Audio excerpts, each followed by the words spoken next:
Okay. Hello, everybody. Happy bye week Monday, huh? So we are going to have 3 more days of practice. We'll get back at it with the guys today. And then we'll work Monday, Tuesday, Wednesday, some of Thursday. Coaches will go out recruiting. Players will be off for a couple days. And then we'll all get back at it, preparing for Wisconsin. We'll begin our preparation probably tomorrow's practice for Wisconsin. Today will be about corrections from Saturday as well as fundamentals and working on all of the things that can help you win football games. Excited to hear that Denzel is the Big Ten Player of the Week, I think. Co-Big Ten Player of the Week, whatever it might be. So very excited for Denzel there. Well-deserved. Fantastic stat line for sure. And also the way he played, the competitive edge he played with, really impressed there.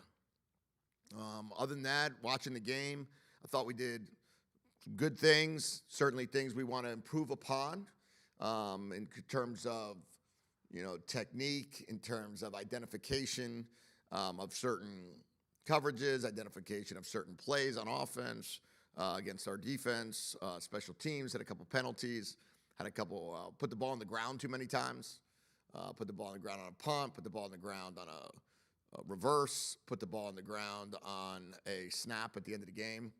But for the most part, we still finished +2 in the turnover battle. We were very efficient on third down. We were very efficient in the red zone on offense. We had a very good second half on defense. So altogether, glad that we're 6-2.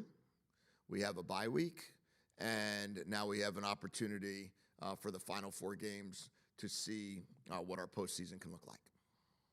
You talk about what you saw on film with the left side of your offensive line, the difference between John and Carver in there versus Sewanee and Pocky. Well, I'm not going to compare the guys. I would say that we felt, obviously, that having the 2 guys that were the starters and have earned the right to be the starters all season long, who were out for the last 4 weeks, brought some consistency and brought some energy and did a great job of helping solidify what I believe our whole offensive line had their best game. When Sewanee was in, when Pocky was in, when Sewanee and Pocky were in, we had a full rotation the whole game. These guys were all rotating in and out, and I thought all of them did a really good job. I thought Landon Hatchett did a really good job. I thought the guards, the right side of the line, did a really good job. We had no sacks. We ran the ball well, but I think it was just nice to have them all back. Zach at tight end. Yeah, it was good that Zach played a few snaps at tight end. I don't think that's a natural position for him, but he was able to come in there and help us when need be. But Zach will, of Quentin Moore, we expect Quentin Moore to be back. So Zach will take on his role as the backup center and some guard rotation. Wearing number 80. What's that? And Zach wearing under 80. How do the mechanics of that work? Could he have slid back in wearing number 80, playing at guard? No, I would have just changed his jersey. But we had the ability to. You could put him at whatever jersey number you want to put him at. You just have to tell him ahead of time that Zach's number will be 80 for this game unless we flip it back to an ineligible number if we needed him to play O-line. But we had 2 jerseys available. You mentioned Quentin coming back. Is Jalen going to be able to play this year? And how about Christian, CJ Christian, and there was one more I'm trying to think. I don't know if they'll be able to play or not. I think it'll all be based upon their health. Right now, they're not able to play. What about Rashid? Does he have a chance to come back after the bye week? Yeah, Rashid. I expect Rashid to be playing against Wisconsin. How do you approach that position? I mean, obviously, Desmond Roebuck has been playing very well. Rashid was starting there before he got hurt. How do you kind of handle that once he's healthy? Yeah, well, Rashid and Desmond were rotating through early on, and that'll continue. And we've got, I think this past week we rotated some. Chris Lawson was in there. Raiden was in there. Kevin Green had some snaps. Dez had a bunch of snaps. So we'll just continue to look at different substitution patterns Maybe there's a package or two that somebody can be responsible for that would potentially give them some more reps, if we call that personnel package. But we'll always play the guys that we think will help us the most every given play. And then it's a nice problem to have when you gain depth. It's a nice problem to have when your starters come back or when guys that were impacting the game come back. So we'll have to really look at it and see as we get Quentin Moore back, as we get Rashid back, we're becoming pretty healthy here. So hopefully, the last thing we're really waiting on is to just hear what goes on with Jacob. How do you, or how has Rashid dealt with the injury? He waited his turn to be a starter, earned it after camp, and then second game, basically out of there. How did he deal with everything? Yeah, I think exceptionally well. I think we have a big point of emphasis on always making sure that anybody that's ever been injured in our program, we have a group that meets with our sports psychologists and make sure that we do a great job of keeping everybody positive, making sure that we always emphasize that anybody that has an injury, we have that group always going. We have opportunities for our guys to always stay healthy and happy and be involved.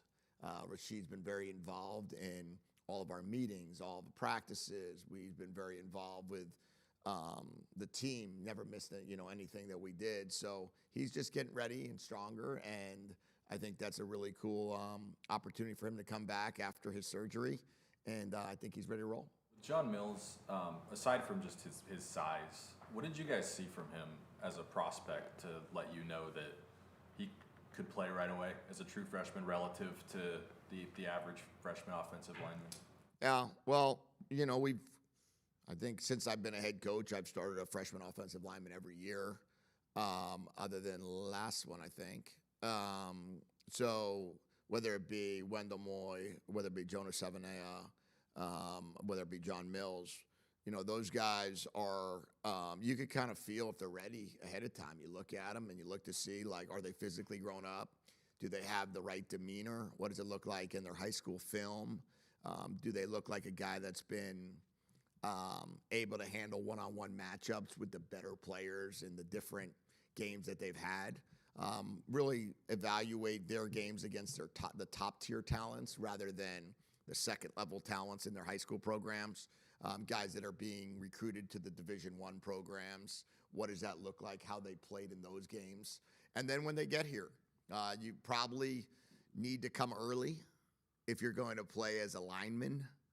I think that's a big part of it because of the weight room. And, then the amount of work that you need to get on a daily basis during spring football is really important for an offensive lineman to be a starter as a freshman. So he was all of that. He was all of that in regards to physicality. He was all of that in terms of he played his best games against the best players. He had the attitude of wanting to come in and start right away. So he was attacking the weight room. He was attacking the meals. He was attacking nutrition. And then on top of that, he was always upstairs asking questions. So he gave you every indication that if it was his time, he could do it. Did you always see him as a guard? Could there be some tackle in his future? No, I think that he has absolutely an opportunity to grow outward and play tackle. I think we'll have to see who's coming in. We've got some really good prospects coming in, and we have some really good players that are developing. So we'll figure out our best 5 next year and play them. But I believe that when we were watching John in high school, he was a tackle. And and a guard, and he played both, and we could kind of have that same ability and flexibility to be able to have that in the future. You became bowl eligible over the weekend. Do you still think you have a shot to get into the playoffs with a couple of losses, if you could win out? Sure. There was I think the national champion last year was 10-2. So sure, if you can win out and you can play well, yeah, of course you can. I think that it's all a matter of how we play this week against Wisconsin to give us the opportunity to go to the next level. You mentioned how well the offensive line played. When you were taking a look at the film, is there anything else that really jumped out to you that wasn't real obvious to us? In terms of how people played? What was that? In terms of how people played? Right. Well, I think, Alex McLaughlin and X-Ray Alexander both had 12 tackles. They were around the ball often. What really stood out to me was our defense's personality on the field. They were very aggressive. They went after the football. The ball was on the ground a bunch of times. Now, some of it was right at the whistle. Some of it was they declared a guy down. A couple of the interceptions were called back due to a penalty. But we were around the ball. We were around the ball a lot. And, we want to be a takeaway team. And Saturday showed me that we can do that. About takeaways, how did you feel like Rashawn played in that game? Good. He had a really good game. That was a great interception that he made. But there was a great pass breakup he made in the end zone on the inside fade. I thought he was physical. I thought he did a really nice job in the run game, making tackles. He played almost every snap at nickel, and that was the most he's ever played in a college football game. And it was fun watching him compete and actually be the guy that the last defensive play that our defense had was that interception. On offense, we kept the ball the final 6 minutes and 12 seconds. So it was when he got us the ball back, that was the end. What did he do in the week leading up to that game to earn that start? He's had a couple weeks of having really good football, and he's done a nice job in practice, and he's done a nice job in the games that he's gone in on, and we felt like it was time to give him the opportunity to be the starter. As we've seen more growth from X-Ray throughout the season, where do you see him improve the most? Is there one particular thing? Composure, not feeling like, you have to make the play at the exact moment, and then sometimes you forget about what your responsibilities are. I think he's gotten really much better at diagnosing plays and understanding what's coming at him and understanding what the offense is trying to do and not kind of falling for the first look or the first read, and understanding and recognizing what his responsibility is and just doing his job rather than trying to do somebody else's. That really showed up this past game. Was it an eye-opener for you and your staff to see Zadrius backpedal 25 yards down the field and like a cornerback and then perfectly hit the guy without turning around? And I mean, he did everything like a cornerback would do. I thought he did a good job of playing linebacker in 3-deep zone. And, he did it right. He played it right. He's very athletic. He's got great size. And he has continued to show us that he's improving. He had 27 plays, I believe it was, in this game. And for somebody that didn't have a training camp and didn't have a spring ball, pretty fun to watch him get better and better every week. Did he have the green dot helmet at times in that game? I don't know that. I don't think so. But I don't know. That one I don't keep track of. Can you maybe give us a little bit of insight with DeMond following the Michigan game up into this game? Because it was night and day difference, I felt, with him. Just what his week was like, and did it make him motivated a little bit more to just play better after the Michigan game? I didn't see night and day. I thought that we played a different team that played us differently. We made some errors in one game. We made less errors in this game. But he's just getting better every week. He's just continuing to improve. He's 19. He's started 9 games now, I think.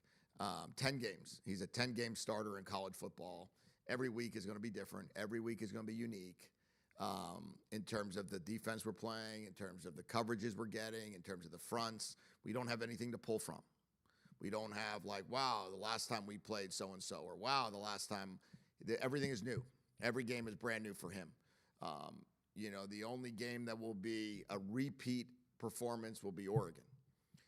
Because that's the only game that he's played, unless we play Louisville. That'll be the only game that he's played now, the same defensive coordinator twice. So everything's going to be different. And every time he goes out there, he's going to learn from experiences. But his preparation, his quarterback play, his brain, his prep is all the same. Just gets better every week. How would you assess the performance of the defensive line this game? I know Illinois came in allowing a fair amount of sacks. Do you still expect more from that group over the final month of the year? Yeah, I think I expect more from every group the final month of the year. I would like us to get better every single week, without question. And I want all 3 phases to be better than they were the first 2 months. And that's what our plan's going to be. and that's what we're going to do. Our defensive line is no different than that. I'd like to see us make more plays, make more havoc plays, punch the ball out while the running back's trying to run through the A-gap. Make sure that the run goes for 1 or 2 yards, not 4 or 5. Let's get a sack, at the pass rush, position, or see if we can. There was 3 or 4 opportunities to sack the quarterback in this past game, and we didn't get that done. We were close. Alenius was close. Alex was close. Ty was close once or twice, but Jacob Lane was close. Durfee was close, but we got to make those plays. McKell was close. I think there were 6 almost sacks, and the goal would be to take some of those almost sacks and make them a sack. We talked to you last week. The ruling on the remaining eligibility had just come out. Have you had a chance to talk to Jacob since we talked to you last? No, because the ruling, it doesn't affect his court case. His court case is going to be based upon what a judge decides, and if a judge wants to have a temporary injunction or not, so we're just waiting to hear what the judge says. You mentioned that it would be a problem keeping him on the sidelines, and you didn't trust him to go to sneak into a game. Yeah. I didn't put him in uniform this week. Did you hide it? No, I just put him in a sweatsuit, and then I knew he couldn't go in the game. I made a deal with him that he didn't have to wear a uniform in this game, and knowing that I wasn't going to put him in. Roebuck had 2 touchdown catches on Saturday. What can you say about his growth and maturity over the course of the year? He's doing really well. He's a young freshman that came in the summer. He wasn't even here spring. He's the only receiver, I believe, that didn't come early. And maybe Daisy didn't come early. But that being the case, I think that it's pretty special seeing what he's been able to do since he's gotten here. And we've put him in a lot of positions to have to do a lot of different things. We put him inside, we've put him outside, we've motioned him across, we've put him in the backfield and motioned him out, and we'll continue to do that. And his growth has been great. It's been fun to watch him. He's got tremendous hands. We've always known that. He's got great body control and balance. We saw that on the corner route that he caught and stayed in bounds. We saw the physicality he plays with on the scramble touchdown that he made. And I think Des will continue to just get better and better and better and better. And as we're trying to really mature as an offense, we'll see these freshmen become sophomores and these sophomores become juniors, and it's kind of fun to watch it. Your freshman tight end, Barron, was he comfortable in his advanced role? Yeah, he did a really nice job. He's going to be very good. Very, very good. I think, actually, he has a ton of potential to be a really good player. So we'll have Quentin Moore back this week. So it'll be great for Barron, now that he's had some reps, to be able to get all 3 of them in the rotation now. And that now that Cade cannot play this year, but Cade still has, eligibility left, so he'll be back next year. And we'll be able to get all these tight ends and, Cade some fullback work as well. What about Isaiah? What's his status? What's the injury he's dealing with? He has a lower body injury, and he's probably week to week. We'll see how he does after the bye. Well, he won't get any reps this week for the bye week, and then we'll see where he's at leading into the Wisconsin game. Is there any, examination necessary because of these sideline interference penalties? Are they just random, or? No, we had a coach that was all fired up on an interception, and the official touched him by accident. It just happened to be a coach was on the white or in the white, and when the interception happened, the official ran 20 yards, and when that happened, we had a young coach who's first-year coaching got excited. That's all it was. No examination needed. All right. Coach, Coach Springer put out a tweet yesterday about your guys working with the basketball team. Yeah. Teaching them some stuff. Yeah. Teaching them some stuff. Do you learn anything from the basketball players? Is it going the other way? Yeah, I mean, it was a different situation. They wanted to learn. They were talking about rebounding, and they wanted to use some of our defensive line our coaches talking about swim moves, and they had Ben Kramer over there, who's our hand-to-hand combat coach, who does a ton of work with our players, our pass rushers, our offensive linemen, our wide receivers, our DBs, learning how to rip and strip and be able to swim and do all the different techniques. So we sent Ben over with Coach Kafusi, and they talked about different ways to get to the boards. I learned from everybody. I was with Coach Sprinkle yesterday for a long time, and talking about leadership, team bonding, team building, the responsibilities of a head coach, and went back and forth for hours yesterday afternoon and evening for dinner, and talked about a lot of different things after their scrimmage that they had and after we were done with our players. I look at a couple of those guys on the team. I see a linebacker. I see a safety. Do you think like that at all when you look at those guys? I want them to go win their championship with their team, and I'll try to do what we can with ours. Okay, have a good one. Thanks.